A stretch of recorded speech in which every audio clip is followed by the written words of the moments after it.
Okay, so hey everyone. Today I have Jeffrey Kissel on today's podcast. We're going to be going over a few different topics that I've encountered with buyers in the marketplace and kind of just a few things that I've heard. So I really wanted to get a loan officer's perspective on just a few different topics. So how are you doing today, Jeffrey?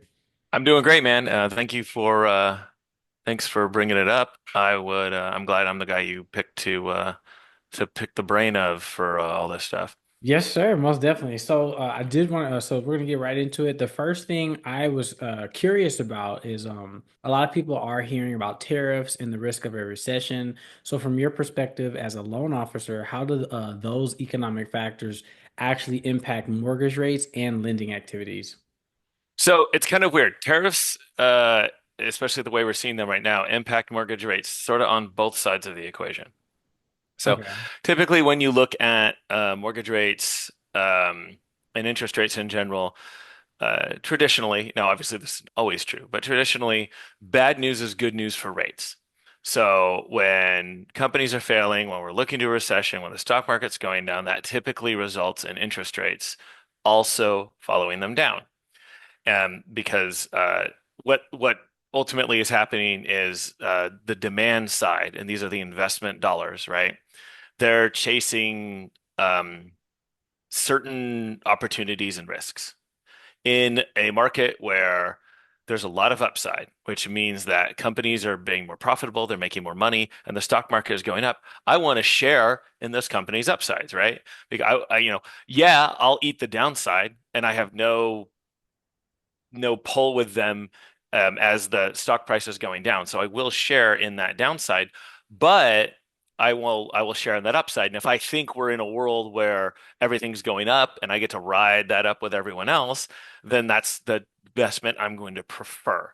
And then with bonds, that tends to be more risk averse, right? So like, look, your company's going to do what you're going to do. You owe me this loan at 7%, 8%, whatever it is, right? And you're going to make those payments to me. You're going to make those payments to me if you do great, and you're going to make those payments to me if you fail. But you're making those payments to me. And if you don't make those payments to me, I get to boot, I get to take all of your stuff and sell it. And those guys who own stocks and equities don't get anything.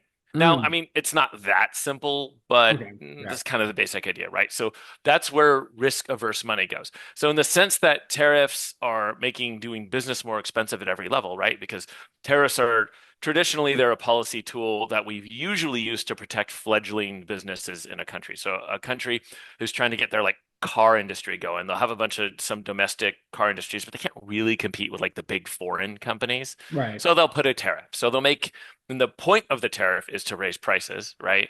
Because the point of that tariff is to make the foreign competition cars more expensive, so their citizens buy their cars, and that gives their car industry time to grow and learn and build expertise and build better supply chains and more efficient methods, and then get to the point where they can compete on an even playing field with these international providers. So that's usually how it's used.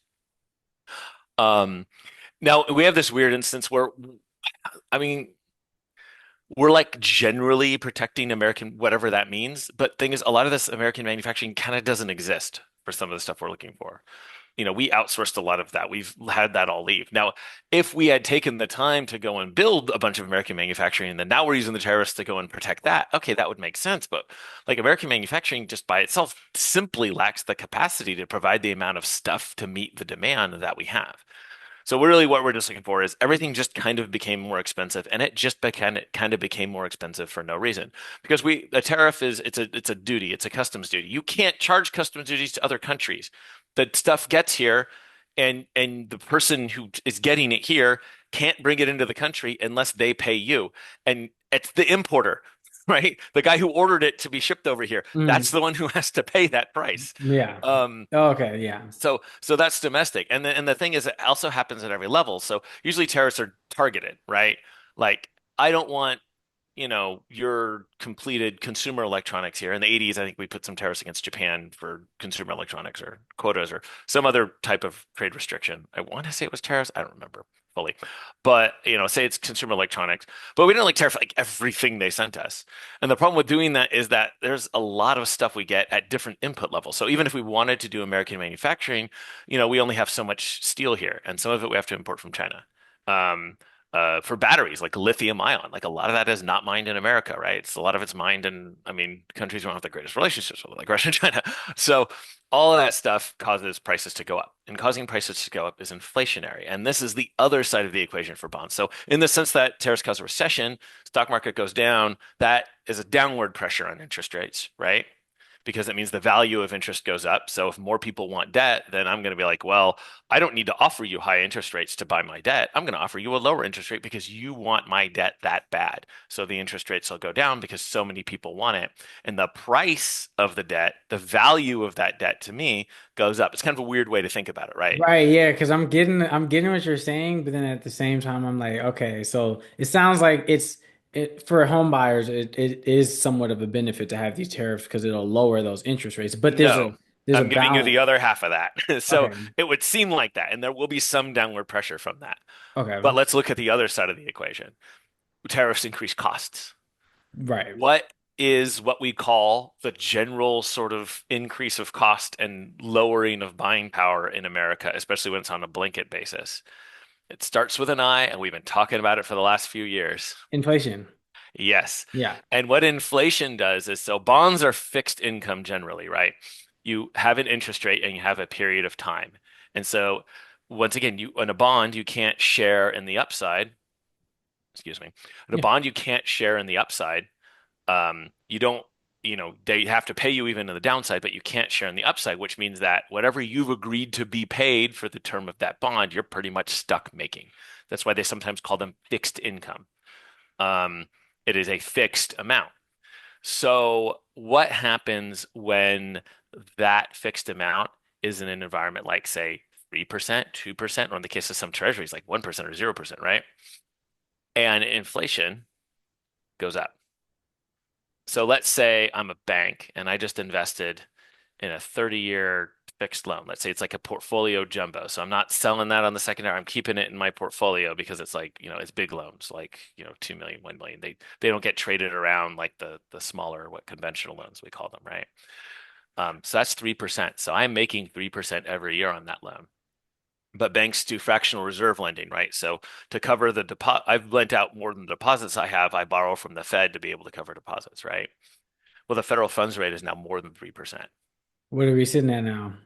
It's like 4 or 5 or something. I Also, have to yeah, look it okay. up because they've done some cuts, but they're pretty piddling. Um, and inflation is higher than that anyway, right? I mean, well, no, inflation is like 3%. It's probably higher in reality, but we're calling it 3%. So it's roughly equivalent to this interest. So from an inflation standpoint, I'm not making any money on this loan, right? I have parked my capital here. And so if it was just like pure cash and I didn't have to borrow to cover it, I would still not be making any money, right? Because that every dollar I have that I parked in this asset, every time I get 3%, inflation eats it away. So it's like I didn't make any money. Mm, Now, at the same time, I am borrowing at a higher rate than that to cover my depositors when they, want to pull their money out to do stuff.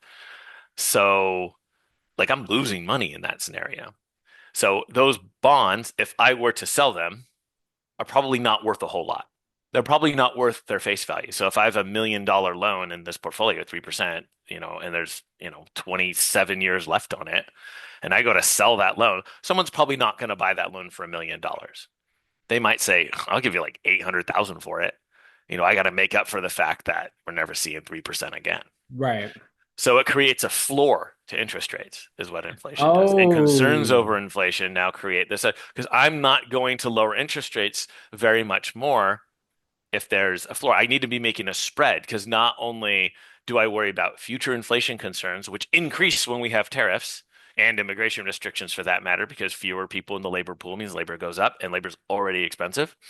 So we need to talk about that, but just tariffs by themselves, um, that is increase in the price. And so if I think, well, inflation, yeah, we've brought it down over the last few years, but these actions are going to push it back up 4%, 5%, 6%. okay. Well, I'm looking at the long term with bonds, so I'm not necessarily going to freak out if I think it's only going to be the case for a year or 2 years. But if I think they're doing something that's going to have a major long-term effect, and the extent to which that is, that's going to affect the market because that's a floor, because no one's going to want to take on a 10, 15, 20, 30-year debt that you can't, that's not even going to cover inflation. That's insane. Like, why Wow. would So you do that's that? So really that creates a interesting floor. So no matter how perspective. bad the economy is, you could push rates down, but you can't really push them below inflation, right? Because everything Especially if it's a costs so long-term much. And inflation then, concern. so then with that mindset, and thank you for explaining that, do you see buyers pulling back because of just I the, already have seen buyers pulling back. okay, how Yeah, so? Like, so what have there's you, this one guy I use. He's like this YouTube guy called like Reventure, and he has a little app. There's like a free version and a paid version. I just use the free version. It's not crazy, but it gives you like really great like metadata on the markets and basic stuff. I think the app's mostly designed for real estate investors.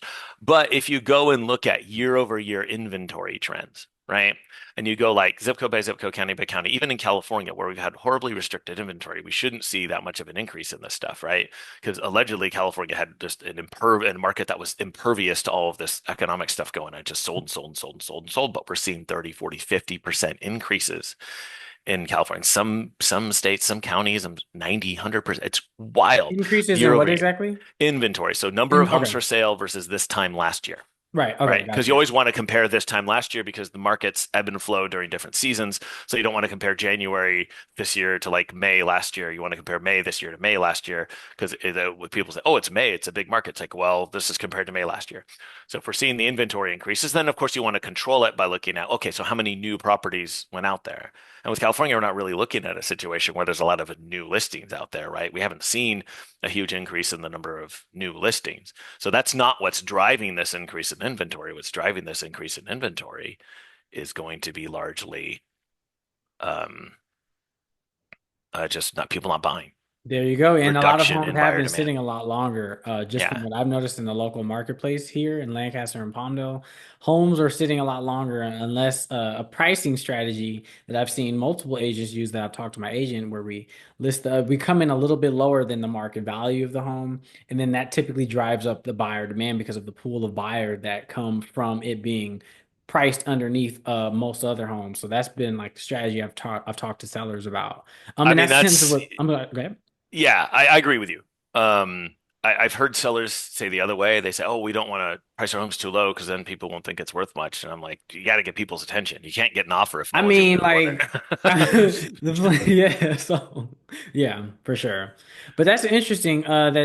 So in regards to recessions as well, I know we touched on the tariffs and recessions. Do you have any comments or thoughts on that in regards to like anything that you've heard from buyers as well in regards to that? Yeah, I mean, if you're a buyer, you're kind of going to be in an interesting space right now. So, it's a strategy because we don't really know what's going to happen. We don't know, like, does the market go down a little bit? Does the market go down a lot? Um, if the market goes down, we'll probably see potentially rates go up because, this is like a inflationary concern. I feel like inflation and the pressures from inflation drive rates up with a lot more force than a recession would drive rates down. We're probably not going to see any QE because we're just kind of out of money to do that. Um, QE, what do Oh, you? sorry, the quantitative easing when the government was loading up on that, we saw during COVID where they bought tons of treasury bonds and mortgage bonds and did a bunch of stuff to push the rates down. It was a policy that they ran on and off since the 2008 crisis, and that I was one of see. the reasons we saw such low rates over that time. It was artificial. Oh, okay. Um, but because we weren't seeing inflation over that time, which might have had something to do with how we were measuring it. I don't know. I'm not going to get into that argument. Right. Um, but we didn't see inflation at that time, so no one thought it was like that big a deal. And then all of a sudden, like it snaps back super hard right after COVID, and that's kind of what we've been seeing. So if I'm worried about future interest rates and I'm a buyer, I'm like, okay, so do I buy now and take this position where we're seeing in markets where stuff usually sold 2 or 3 weeks, it's now sitting on the market 3 4 months? Do I use this and take my position to try to negotiate as low a price as I can, get interest rates while they are what they are now, and then just hope the market doesn't go down and bet on the possibility that, we end up in a higher interest rate future. So someone may pick up the home for less late in the future, but their higher interest rate will result in higher payment, right? Because interest rates can affect payments dramatically, especially if we start looking at interest rates of like 8% or something. We've seen 8% in the last few years. It's not crazy that we end up there again. And I've warned people over and over again, especially when they said rates 2024, there'll be a refi boom. 2025, there'll be a refi boom. come on.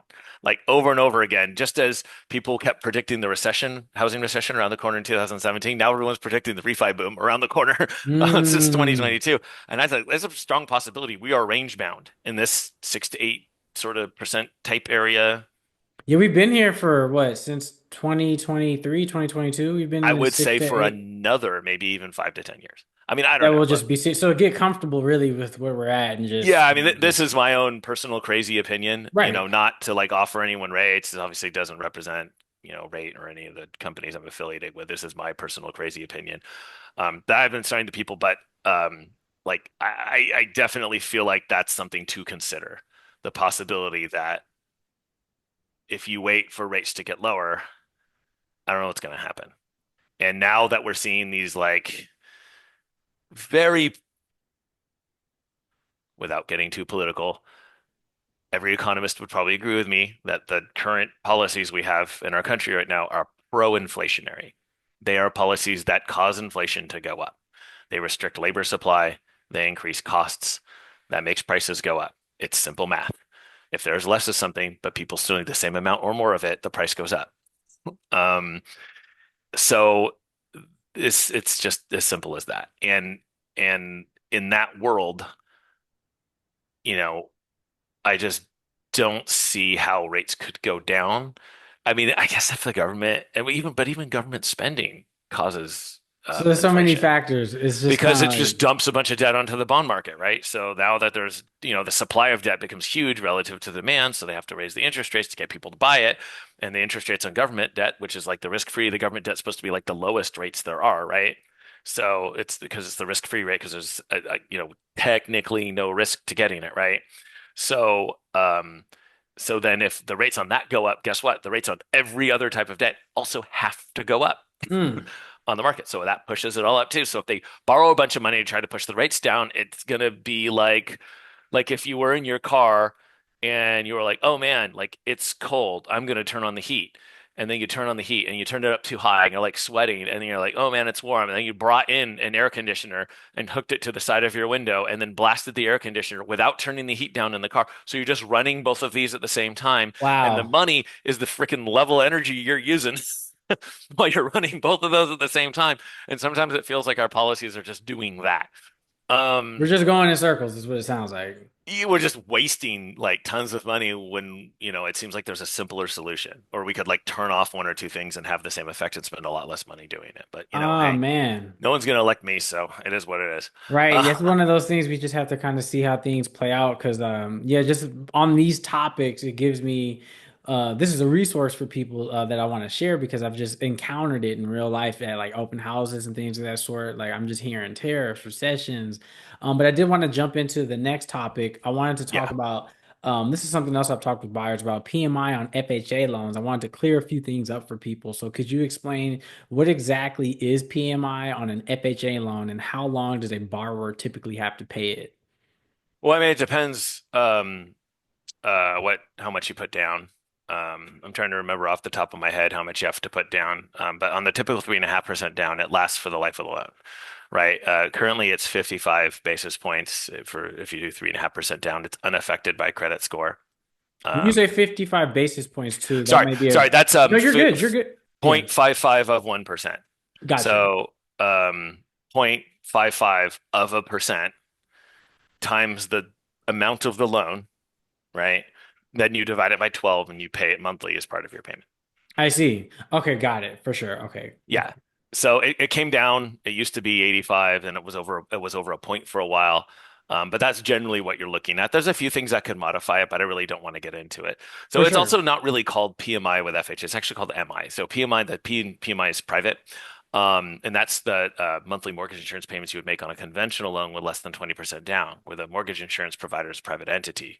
Um, in the case of an FHA loan, it is the government, the FHA, which is the federal government. So fundamentally, it's what an FHA loan is. It's a normal loan made by a normal bank, but it fits these certain guidelines. So we go and we get this government insurance on it, and that government insurance is what makes it an FHA loan.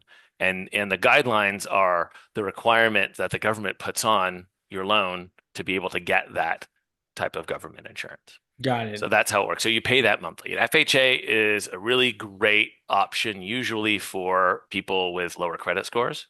How low would you say? Um, Obviously, I mean, is there like a minimum, or is there? FHA technically doesn't have a minimum credit It's score. kind of just where your debt But service lenders income. lenders put in minimum credit scores, and you can't Okay. do 3.5% down if you're below 580 on your score. So that's the only FHA guideline with relation to credit scores. Oh, okay. Some lend like we'll go down to like 500, but there when you start to go lower and lower, there starts to be additional like qualitative reviews. And I don't know a lot of people with like a 500 credit score who aren't going to have some like major other issues on their credit, which would disqualify the loan anyway. But I have seen it work. I mean, so you got to just talk to your loan officer and go through it and just make sure you talk to someone who actually fundamentally understands the FHA guidelines and doesn't just rely on the automated underwriting system. That's a whole other thing. Right. So when we do loans that conventional loans and government loans, most of them are run through an automated underwriting system. So basically, it looks at the income, the assets, the credit, and spits out a result. And if you're getting an approved result, an eligible result from your automated underwriting system, or sometimes it's called an accept, it depends which system you use, then there's a lot less you have to look at. The automated system tells you what conditions you need to get the automated system. So all you need to do is back up that those numbers you input into the system are in fact the correct numbers, right? So you get documents to back all that up. And Um, I and- am curious too, because back before 2008 and like the housing crisis, I know loans, or at least my understanding were loans were easier to like get. Can you kind of explain the difference between now and then in terms of like the qualifying process for a loan? oh yeah, totally. So it is still more difficult now. Um, During the 2000, let's say, I always say 2005 because I feel like that was like the height of it. Okay. Um, and during that time period, you were doing loans where they were not looking at the borrower's credit. They were not looking at the borrower's assets. They were not looking at the borrower's income. And they weren't even making sure that they had put any money into the house. So you're talking about situations where you're basically giving you a loan and you're not even coming up necessarily with a significant down payment. They would find a way to eliminate even that from the Was a process. 3.5% a requirement during that time as well, or For is this FHA, been it was, okay? but a lot of these loans were not conforming loans and they were not government loans. So when I say a Oh, government loan, I'm talking about a loan that conforms to FHA, VA, or USDA. Now, only certain regions is USDA thing. So that's right. if you're buying a home on land that was rural and is now being developed.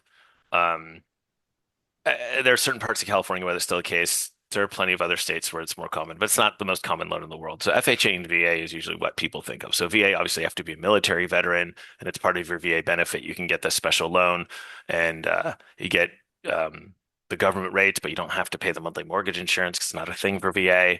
You can get some other generous terms for it, and you don't have a down payment necessarily. But that's always been the case for VA. That's always been the case for FHA. But these loans require your income to be documented, right? We're going to look at your income. They have income requirements. They have credit-based requirements. They have asset-based requirements. Okay. Same thing with conventional loans. Conventional loans, if you put 20% down, if you put 15%, right, there's going to be different income requirements based on your down payment. There's going to be different credit requirements. There's going to be different asset requirements. And these always existed in these spaces. But then there's this world outside of conventional loans and government loans. Right now, that world is pretty much just what we call jumbo loans, which are just loans that are too big to fit those guidelines. You Okay. know, they end around, I think it's like a million. It's pretty high now. It's like a million one something in a high balance county. Where's Um, which county? like LA is a high balance county, Oh, high High cost Valence County. county. Okay, Yeah, got depending you. on higher cost areas like LA, New For York, sure. Orange County, stuff like that. It ends at like 806 and like what they call the conforming. So it's a pretty high number now, right? Okay. So if you go significantly beyond that for the loan amount, it's considered like a jumbo loan. And those are loans that are not traded with conforming loans. So they don't conform to Fannie Mae's rules. They don't conform to Freddie Mac's rules. Those are the two rule sets that make a loan a conventional loan or conforming loan, right? Conforms to those rules. And they're not FHA, they're not VA. So they have nothing to do with any of that. So we sometimes call them portfolio loans because it would be held in the investment portfolio of a bank or private entity.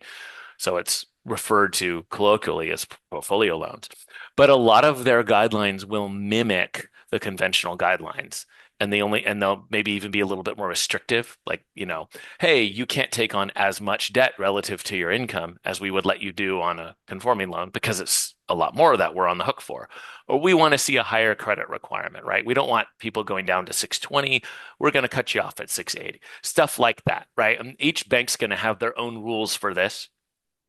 And generally, that that jumbo space we'll call, like, the jumbo market or the vanilla jumbo market, because we're still looking at tax returns. It's still like full doc. It's still that space. But in the last few years, probably starting, I want to say 2012, but in earnest, 2016 is when it picked up. And really in the last few years, it's started. There's an additional space. We call it the non-QM market. It means loans that don't meet the qualified mortgage rules for one reason or another, usually because we're willing to look at alternative types of documentation, and in some cases omit documentation entirely. Now, these are different than 2008 because if I do one of those loans and I say, I'm not going to look at your income at all. I'm also not going to let you do it with no down payment. I'm also going to require that you have some credit. I'm also going to require that you show some money in the Ah, I bank. You show see. some Okay. reserves, right? So they're a little bit more of a balance scale, right? So if you lighten the load on income, then we have to increase the load on assets or credit or something like that, right? Yeah. Exactly. Um, so there's a lot of stuff going on in that space, which sort of resembles, like, if you squint and, kind of like let your vision blur a little bit and maybe throw on some sunglasses, it kind of looks like 2005, but it really Um, is a stronger credit profile. I think I the didn't even biggest, know that was a thing. I was aware of like you jumbo did know loans, but that was a thing because we've I was talked about it before. aware of jumbo loans, but then in terms of like the space that you're talking about, what it takes to even get qualified for a loan in that area. So Yeah. yeah, okay. Just a second. All right. Pause Yes, that. sir. Okay, yeah. So yeah, we have talked about non-QM loans in the past actually, but I don't think you've really run into a lot of them. It's a No, niche part of the I market. th- So yeah, I haven't really ran into those before. Like I've heard it, but never really you worked with the buyer or anything like that before in regards to that. so a lot of people who have, heavily cash-based businesses, they tend to um they tend to do their taxes in a way that's like very favorable to not paying taxes, but that results in them not showing a lot of income. So if we try to take them on that, traditional qualification, they don't show enough income. If we go off of their tax returns, which if you're self-employed, that's what we're going to go off of. If we're doing a loan that conforms to, conforming conventional or a government loan, we're going to look at your taxes. But so your taxes don't show enough. And then so a lot of them think they can't get a loan. It's not necessarily true. So there's a couple of different ways to do it. One is we look at the cash flow in your business bank statements instead of your taxes, calculate that out, and we have ways of determining the expense ratio. But the idea is we're not. It's not a matter of, you're not trying to help anyone commit like loan fraud or anything. What we're trying to do is we're trying to find that you don't want to tell the IRS how much you make, right? And the IRS lets you do, I'm assuming, legal write-offs, but some of these things you're writing off, like, if we had to really look at your situation on a cash flow basis, we wouldn't necessarily see it the same way they do. So I might use your bank statements, or profit and loss supported by bank statements. Or I might ignore your income entirely if you're buying an investment property and just look at the cash flow in that investment property. Um, so the idea is, these are more expensive typically. The interest rates tend to be higher than on conforming loans and FHA loans. But Okay. the question I would always ask for you is this: is it cheaper for you to eat what might be 40, 50, $60,000 tax liability? Or is it cheaper for you to just pay a little bit more interest every year? Interest probably sounds like the second option. I mean, it depends on the person, but Right. usually it's cheaper to pay the interest by like a multiple. Um, Okay, I see. So yeah, it typically makes more sense to keep doing the taxes how you're doing them, and then just do the damn bank statement loan and pay less. Ultimately, like when you look at your global liability and not just your mortgage. And then look, over time, sometimes these businesses really grow and they become successful, and then even when they're writing off a ton, they still show enough income on their taxes, and we find them into a lower rate if one is available. Um, Okay. but these are typically done as 30-year fixed loans. So there's not some crazy adjustment that's going to happen. There's not some crazy, balloon payment where they have to like pay off the loan in entirety in 5 years or anything like that. These are pretty normal loans. And like if they got stuck with that for the whole term of the loan, like it's not really the worst situation they could be in. That's good to know because yeah, I've come across the term before, but yeah, never worked with it before. And you said again, this is for someone mainly with a lot of cash that they're working with use these types of Mm, these are self-employed people, more. Okay, so these are just and they're so for someone like self-employed. me, like a real estate Yeah, agent, I would yeah. come in Well, with it. you're as a real estate agent, you are self-employed, right? Right. So you're 1099, and if I were to do a loan for you, the income would be determined on what you report on your taxes. In this case, if you're 1099, you don't have a corporation of any kind, and it's just you. You would look at your Schedule C, because that's where you report income for sole proprietorship. And then if you create different, depending on which type of corporate entity you create, there are separate tax returns you would file for those. And then we would have different ways of analyzing those. And that's depending on how much income you show. So, like some jobs allow you to write off more than others. Some cash-based businesses allow you to write off more than others. Um, it kind of depends. Right. Uh, Everyone's scenario is how different. much you're in the field, how much you're in the field, how much you're in the field, how much you're doing. I've noticed people with like farm oriented businesses where they do and sell stuff for farms. There's just like a lot of stuff they can write off. Um, but they keep a lot more of that money than they show it on the taxes. Um, and so it just depends, right? If you have like an office job or something, sometimes there's even a lot you can write off there. I mean, I've seen plenty of instances with, like a lawyer who needed a bank statement loan. And so you never know. So it's really just it's another way to look at it.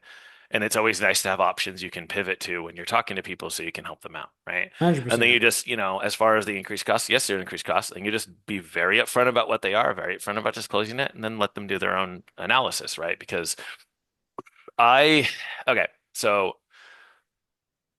and this is just another like crazy rant that's like a personal thing that I feel like no one talks about, so it always drives me nuts. Yeah. When people start this process of buying a home or shopping for a loan or everything, they get very myopic about focusing on qualifying and rate. And they're so obsessed with that, they forget what the actual most important first step is. And the most important first step is find out how much you can afford. That's a personal question, right? Because if I'm qualifying you for a loan, I'm not taking into account that you like to go on vacation 3 times a year. I'm not taking into the account that you have a sick relative that you help out. You're not like on any debt, but you throw them a few bucks here and there, pay some of their medical bills. They're not, it's nothing like regular, but it's what you do. I don't take into account that you're helping out your brother who, got divorced and had to move in with you and he's fallen on hard times. None of that comes up in the loan qualification process, right? We don't factor that in. So all we do is I'm going to look at your debts, your formal debts. I'm going to look at your income compared to that, and I'm going to run your debt to income ratio based on that. As long as you don't have screw credit and as long as you show enough assets to close, I'm not going to pay attention to the fact that like I qualified you for a $7,000 a month payment, but you're barely increasing your savings with $3,000 a month in rent or something like that. Like, and I can't because that's discriminatory. I can simply tell you, what do you want to pay? And what you have to do is you have to figure out what your affordability number is.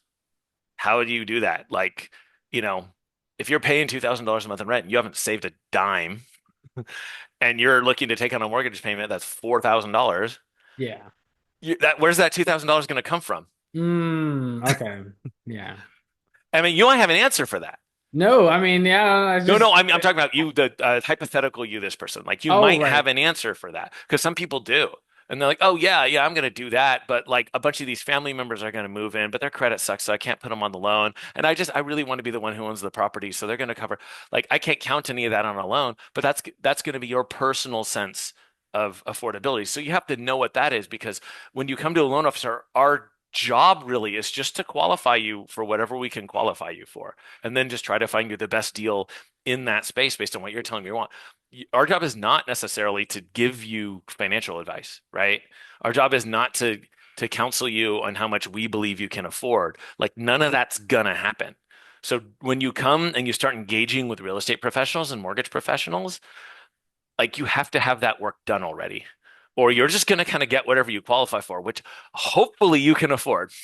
But if you haven't figured that out, like make sure you know what that number is because we have to disclose to you what that payment's going to be a whole bunch of times throughout the process. So if you're going to get that disclosed to you multiple times throughout the process, you'll know what that payment's going to be. And all you have to do is just keep it in your head. You know what it should be because you've done the work to figure out what you can afford. and then just make sure those align, right? And look, if it's like a little more, yeah, you could probably figure out how to come up with an extra, 100, $200 on, a $3,200 payment versus 3,000 being, whatever it is, right? You could probably figure that out. It's up to you, right? But you have to know, you have to do that work to determine what that number is every month you can afford. And there's ways to do it. There's ways to analyze it. That's a whole separate conversation. We would be on Right. here for another 3 hours if we want to talk about all the different ways you could figure out, where the money's going to come from. But, just, start with your rent, right? If you're making your rent and you're saving money, well, you can probably at least afford that. And then, maybe you want to keep saving money even after you have the house. So like you got to do the spreads there. If you think there's going to be savings or lifestyle changes you're going to make, okay, try living those for a little bit, maybe, but just assuming you're going to be able to do it. If you just like don't have a plan for it or anything, that those are all important things. But that's work you do before you engage with a loan officer or a real estate agent when you're really finding it out. That's good to know, and that's really good information to know before even talking to the loan officer. Really, just having all those. So, could you just like one, two, three for them real quick? What are like Okay. the three real basic things you should do right before you talk to a loan officer? Okay, so on this crazy topic, the first thing is you need to figure out what that monthly number Monthly could number, be. right? Okay. You have to figure out what that is. Two, if you have to make any lifestyle changes to get to that number that you want it to be, try out those lifestyle changes for, I don't know, at least 6 months, right? Because if you can't do it for 6 months, you're not going to be doing it for years. Yeah, having a mortgage every month. Whew. Yeah, exactly. And Ugh. and then three would be talk to the loan officer, because what a loan officer can do is we can take that number and we can take how much you're willing to put down and we can turn that into a price. And once you have a price you can look at, then you can turn that into a house. And that's where the real estate agent comes in because now you've been Yes, and that's pre-approved. with a real estate agent. Look at Now that. you can Oh, do that okay. backwards also because you can decide, well, okay, what house does that need to be, right? So you can say, well, look, a house needs to be 3 bedrooms. It's the only way it works for my family size. At least 2 bathrooms. We can't all share a bathroom. There's too many of us. It's going to drive us crazy. So it has to be 3 bedrooms, has to be 2 bathrooms, has to be at least 2,000 square feet. And we have a dog, so it has to have a backyard. Okay. So now you've described a house. Now, once you've described a house and then and a location where you want to live, a real estate agent can also convert that into a number. And then you can go to the loan officer after that and they can adjust it down. So there's different ways there's a way to start with a real estate agent, a way to start with a loan officer. Maybe a loan officer, I'm going to say, always start with me. A real estate agent's going to tell you to start with them. I'm not interested in having that argument, but because the person you should be starting with is you. Oh, that's a You good and one. A your own mirror. That's a personal, mirror. yeah, your own personal like sense of, what you can afford, what you can pay. And then there's Okay. a bunch of different ways to turn that number into a price that results in you getting a home. And that's the right way to do it. Because the banks aren't going to help you. The agents aren't going to help you. Our job is to get you what you want when you want it. You come to us wanting it. And I know a lot of agents act like they're there to convince you to buy a home, and I just don't think. I mean, I'm not interested in convincing anyone to buy a home. Like, if you want to buy a home, I really want you to use me. I want to convince you to use me when you want to buy a home to do your loan, assuming you need a loan, or if you need to refinance, I really want you to use me. I'm not here to convince you to do it. But if you're gonna do it, use me. Um, Okay, so yes, that was really good information, and I hope those who are watching really picked up from those like steps in order to get to even a loan officer or the reverse way. Because yeah. I'm in my mind, I feel like a lot of people maybe just look on Zillow, and then after that, I'm not even sure if they're factoring in the price. Like they're just more so are looking at the house, but then not really thinking like how much am I comfortable with spending on a month to month basis already just to start off with, which is huge because it's like some people may only say like 3,500, but then that may be way out of their price range. Yeah. Um, and what are you seeing? I mean, I don't know like your thought process on this, but what are most people even qualifying for those who've done all those steps based off like is there like a set monthly amount of do you know or is that like a general like how would you answer Like that? Like that's a really difficult thing to say, right? okay. Because when people are coming to me, they're coming to me from all walks of life. Right. So like what does that even mean? That's like I can only, get the slice of who I'm running into. I did one recently, it was 1.8 million, right? And then another one recently for like 200,000. And I do 5 states, right? I do California, I do Georgia, I do Oregon, I do Indiana and Arizona. So my Oregon and Georgia stuff and Indiana stuff is way smaller than my California stuff. Arizona stuff's smaller too. I don't do that much in Arizona. I'm just licensed there. I get like a handful there. But in when I run into this stuff, like it's just all over the place in terms of what people could qualify for. Mm, And yeah, so I mean, I just like the average income. I would bet you money, we could go from area median income. And I don't know if, but different people are going to have different debt loads, right? right. So like the area median income in Los Angeles for a family is like $97,000, right? Um, Okay, that's all of Los Angeles County or just like it's like LA County. It's pretty wide area of 97,000 is space, okay. right? Okay, around And that, right. yeah, but then like depending on your debt load, and depending on your loan type, there's all sorts of different stuff you could qualify for. And then affordability is a completely different thing, right? So you take your what's that, roughly $8,000 a month, right? That's roughly $8,000 a month. And that's gross. So you pay taxes and That's not whatnot. even your net. Oh man. Okay, yeah. Yeah, exactly. So, and I could be wrong. I think you could be using an old number. I haven't looked at it recently. Right, right. But just, so you have an example. So like, you know, if you pay $3,000 a month, right? And you didn't have any debt, you'd probably qualify, for that mortgage. I don't want to work that backwards because that gets into way too much of me, like Right. disclosing rates and other stuff that can get me in trouble. I mean, that would probably, I mean, if I had to guess, because so much can change with the down payment and the rate and all that stuff, but like And even just the five escrow hundred to five hundred process fifty and thousand dollars, maybe. Like, what was that? no, I'm sorry, more like $450,000 would probably get you around 3,000, maybe 400, 450, something And like you're talking that. about monthly payment in terms of Yeah, but I'm so inaccurate here right. because No, these are just there's like so much, hypothetical there's taxes, estimates, there's but like insurance, I don't like say, okay, so if you lumped all that together into a payment, then try to work that backwards into a home, but like, that would be, say, put 50% down. Okay, obviously 3,000 is going to buy a heck of a lot more if you're putting half the purchase price down in cash than it will be if you're, putting 3.5% down. And I guess I could run calculations on this, but I don't think it's a great idea on like a recorded Zoom call to just start spitting out scenarios. People can reach out to me if they want. I'll give them all the scenarios they want for whatever there situation you they're go. interested Yeah, in. for sure. That's kind of my role here, right? People come to me with their affordability, and then I can create these different scenarios to work that backwards into a purchase price, and then we see what that purchase price gets us in terms of the house you want, Boom. because that may necessitate you need to move. That may necessitate you need to compromise a little bit. That may necessitate one of these things needs to break. And that may necessitate maybe it's time to see if, life changes, right? If you get a new job, if you get married, if, something happens where your buying power just increases because you have a second income earner or you got a promotion or whatever happens. So, all of those things. But I mean, so much of that, like I'll take you to the bitter end. So a lot of these decisions are made by you based on what's available. Um, because there's usually if someone just doesn't care and they just want a piece of property to live in and they don't care where it is, there's a way to get pretty much anyone in something. If they don't care, I don't care what the rate is, just like get me a property and I have at Okay. least some money and I have at least some income. There's a way to do it usually. There's like someone who will do that, right? Someone who will get you in there. You may not like what that's going to cost you, but there will be someone who will There's a get you in there. way. There's a will, there's a Someone way. somewhere. Okay. Maybe not me, but someone somewhere. Someone, oh, okay. Um, yeah, so obviously, like, the circumstances are going to be based on your situation, Your right? every individual situation is just totally different from We can't like you said. compromise on literally everything. There's some stuff we won't be able to compromise on. Right. Right. So then I did have another question in regards to like FHA loans. And I know you said PM. I mean, my apologies. MI more so than P for the private Yeah. so are there any ways to get out of paying that early or refinance into something better down the Well, you can line? always refinance. FHA loans don't have prepayment penalties.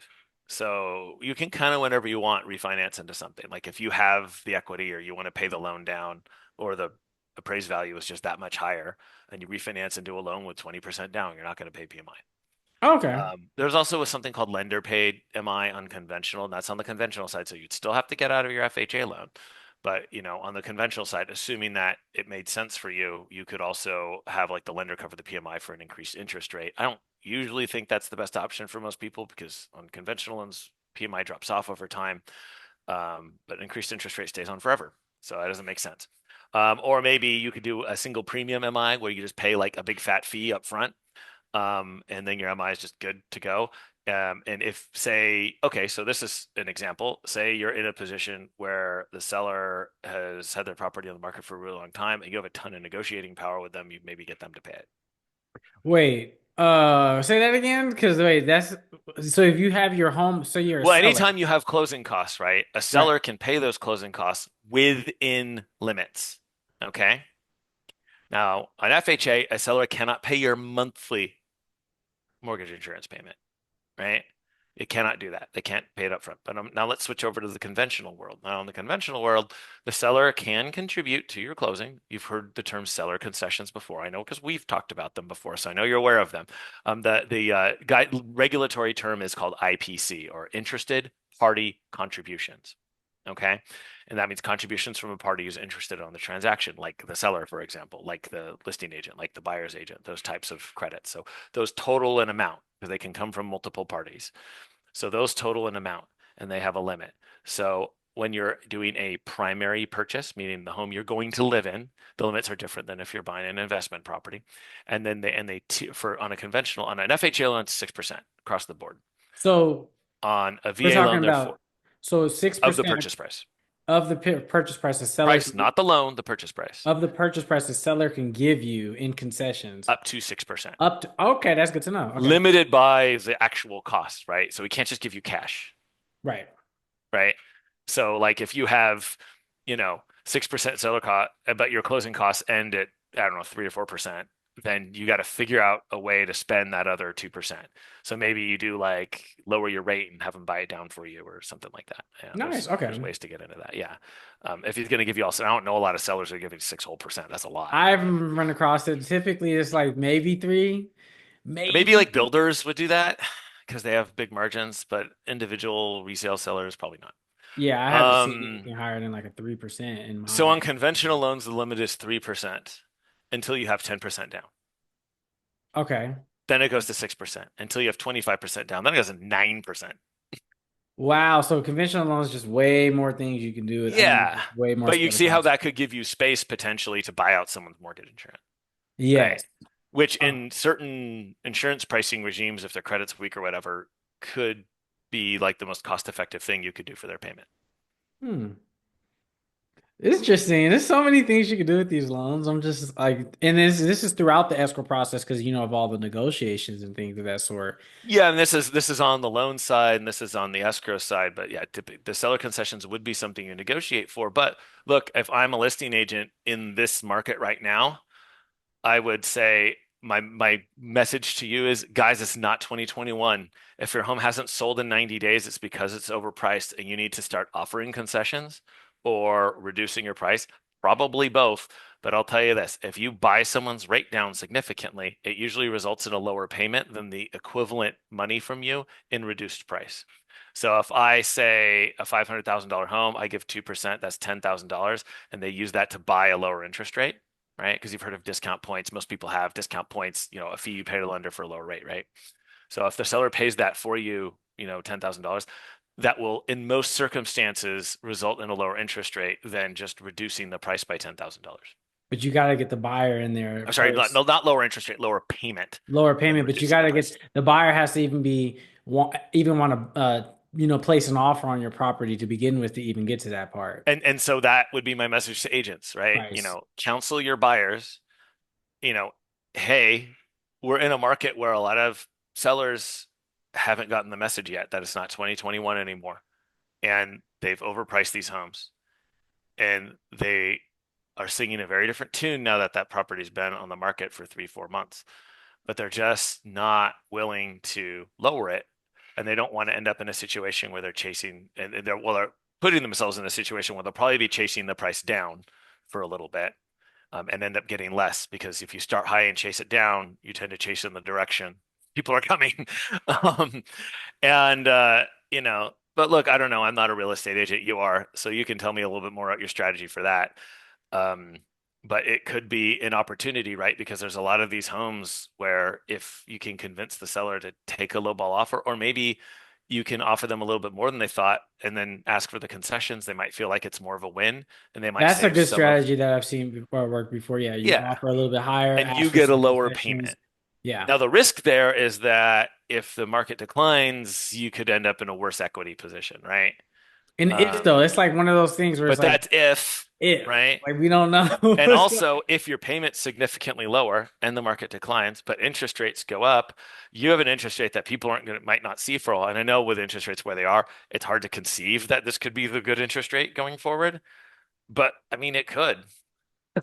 Yeah, I mean, because if they Uh, did, oh I man, don't know. There's a lot of things, and I haven't even talked about all of the other things that I think are huge amounts of pressure to ultimately push interest rates up in the future. I haven't even had that conversation because that's a hugely long conversation for another call. That would just be a 3 hour call just to talk it's just about call on rates. all that. Yeah, all that stuff.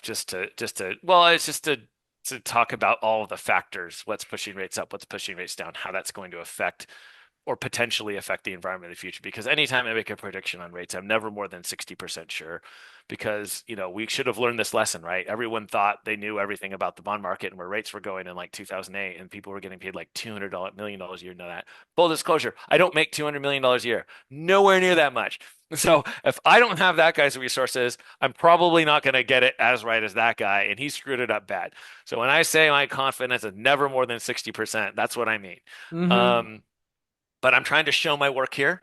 Yeah. So, look, if you disagree with like, how much tariffs are pushing up prices and you like see, you might have a completely different opinion, or if I made a wrong assumption, I'm trying to tell you what all my assumptions are. So if you know something I don't, then you Leave a could, comment below. Like just yeah, leave a leave a comment comment. We below. can You go the other way. I'm just, this is where my thinking is at right now. And I'm just, seriously concerned that we're entering an increasing interest rate environment for a number of reasons besides what I mentioned on the call. And that answered like, where personally do you think rates are headed in the next 6 to 12 months? So a potential I couldn't tell you 6 to 12 months. I'm that's talking too about a far longer term than that. I think longer probably term. I Okay. think we're probably going to stay pretty tightly range bound for a while. We're going So to see this sort of like 6 and 7 kind of space we're in right now. I'm opening Probably up the hang out for app a too while. that Jeffrey mentioned to Reventure. me. Mortgage News Daily is a great Oh, Mortgage app. News Daily is a great way to I've look at. been using that app since I think he mentioned to me like that's a really good app if you guys want to like Yeah. check anything out. Like you could just see the daily rate. Super important thing about Mortgage News Daily if you use it though. Mortgage News Daily is showing you the prime rate, right? And sometimes that rate will be rates people paid for. It's just giving you a snapshot of the average rate for people in like very prime lending situations. So if you have like weaker credit, if you have low down payment, if you have stuff like that, that won't necessarily be representative of the rate you're going to get. But the important thing about it is good for just seeing the trajectory of rates. It's good for knowing generally if rates went up or rates went down, because if they went up for prime people, they also went up for you. If they went down for prime people, they probably also went down for you. Because when rates are priced, the individual risk categories are fixed generally. So the whole imagine there's this big structure, right? And and it's built around this little center of the thing, and this thing in the center is the core rate, and these are all the adjusters around it. So you might be here, you might be here in the structure, you might be here in the structure, you might be here in the structure, but if it goes down, the whole thing goes down. If it goes up, the whole thing goes up. Generally, what you're looking at. I see. Okay. Okay, got you, got you. Well, that's good. Thank you for letting me know that too, for the prime example. That did so that this leads me to my next question. I wanted to talk a little bit about spot approvals because I've run into this Oh recently. yeah, Um, so can you explain what they are and when they come into play for buyers? totally. It's funny. Spot approval is actually the old term for them.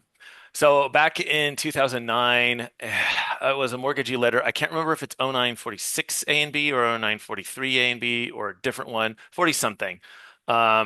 Give me a break. It was a long time ago. And so what it did is actually eliminated the spot approval. So the spot approval was FHA would approve this is on condos, things in Yes. an HOA, condo Yeah, this complexes. is So yeah. FHA will approve a condo complex in entirety. But if the complex wasn't FHA approved, you could get the individual unit approved. And that's more like how they do it with conventional loans, right? So they'll look at the legal documents creating the HOA, they'll look at the budget, they'll look at specific stuff if it's involved in lawsuits, if people are paying their dues. Um, and things like that, and also the insurance if it's sufficient, right? So they look at those things, and I'm trying to give it like a quick summary version, and they would improve the individual unit. Now, a few years ago, they brought it back. I want to say it was 2019. It might have been 2020, sometime around then. They brought back the spot approval. So for a long time, you couldn't get one. You had to approve the whole unit. Now, Really? yeah, a lender could do that. There are two ways to do it. You could approve it through the HUD office, and that was called an HRAP approval. Um, and then there was the DELRAP process, which is when a lender did it. It stands for Direct Endorsement Lender Rapid Approval Process. Rapid? Oh, maybe the R didn't stand for rapid. I don't know. But the acronym is not important. What is important is that it allowed the lender to approve it. Now, a lot of lenders have not wanted to be involved in the Del Rapid approval process because it gives the lender now liability on potentially the entire condo complex. We are one of the ones who will do it, which is cool because we can actually approve the whole complex. It's about as much work as approving the individual unit because it's the same documents. Okay. Um, and it takes about the same amount of time. But then they brought it back, and they instead of calling it a spot approval, they call it a single unit approval, or SUA, for single So unit that's the approval. correct term today. Yeah, SU. that's what people use, but I mean, it doesn't really matter. It's depends on who Everyone you're still talking to. calls them spot approvals because they That's remember it yeah. from back in the day. Because our Okay. industry is old. Like the average people in our industry are in their 50s. Like I'm 40, I'm young in this industry. You're really young in this. You're like a zygote in this industry.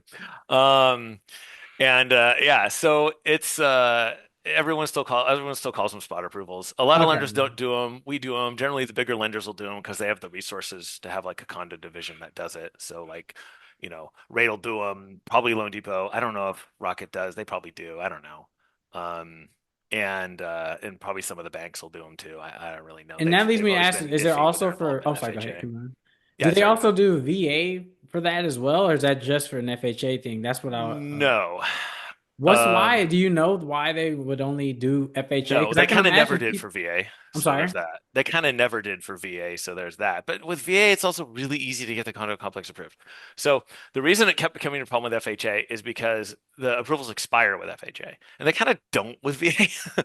Um, so like, what happens is we have a market where people are like, yeah, well, I can sell my condo without bothering with all this FHA crap. So the HOA just didn't bother to keep up their FHA approval, right?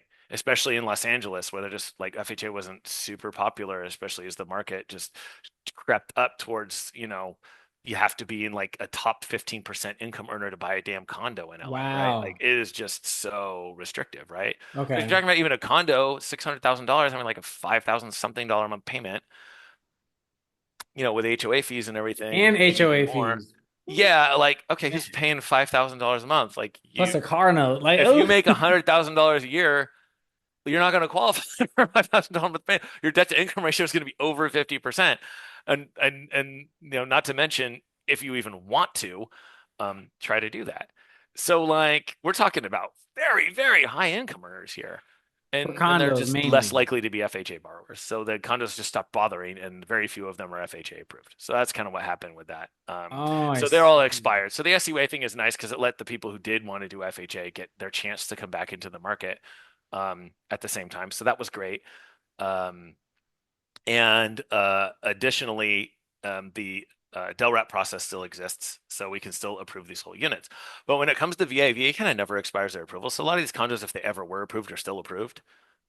And two, like you can actually go straight to the VA regional center and try to get the condo approved subsequently with a loan, and they're shockingly fast at doing it. So Um, it shouldn't be a hard process if I it's myself. not like FHA where like if you go straight to them, they're going to take like 6 months to do it. VA will do it a lot faster. They do it like concurrent with a loan. You want to have a longer closing, but it's not always going to be like a six. I've had friends knock it out pretty fast Like with realtor VA. friends or loan officer No, friends? loan officer friends. Okay, I see. Where they call the VA Well, they went and location. did a VA condo approval concurrently with the loan. Okay, all right, that's interesting. That's something I'm gonna definitely have to think about. Yeah, because I've had I'm like I just as of right now I have a condo and I'm thinking about like Yeah. how that even works out. Um, So VA has the regional centers that processes all this stuff. The one for California is Phoenix. Um, Phoenix. so depending on where you are, that's the regional. HUD is too for FHA stuff. Theirs is in I think Santa Ana, the one that covers here. Um, So it'll cover like a whole area. There's like for FHA, there's five. For VA, there's a lot more. Because I think those regional centers also process like all of the non-loan related VA stuff too. So they might I cover like, see. um, benefits and health and stuff like that. Nice, nice. Well, I think that that wrapped up pretty much everything today. I want to say thank you so much, Jeffrey. We covered a lot of topics. We covered tariffs and recessions, PMI on FHA loans, thoughts on rates and spot approval. So I hope you guys got a lot of value from this podcast today. And if you guys want to find Jeffrey, his information is going to be down below, his website. Definitely follow up with him if you guys are looking to get pre-approved. Of course, follow like the 1, 2, 3 step process before even talking to like a loan officer or a real estate agent. If you're like really ready to get moving forward in the marketplace. But again, thank you so much, Jeffrey. Did you want to and anything else to say before we stop today? Yeah, no, not really. I mean, I think I kind of got it all out there when, I'm always looking for people who, who kind of know where they are in the process and where they want to be. And if you could define to me what it is you're looking for or what type of information you need, I'm always happy to help you. So I always tell people to reach out to me. The short answer is bring me your problems. I love problems. I solve problems. Fundamentally, that's what we do in this industry, right? The most of the time, the problem is I want to buy this house. It costs 800,000. I don't have 800,000 in my bank. Please get me a loan. Super simple concept of a problem to solve, but they can get more complicated than that, like with the income stuff we talked about and things like that. So who knows? Hopefully this was helpful to anyone who's listening to it. And like I said, feel free to reach out for me if you want to talk specifically about your situation. Perfect. Well, thank you again so much, and I'll see you guys on the next one.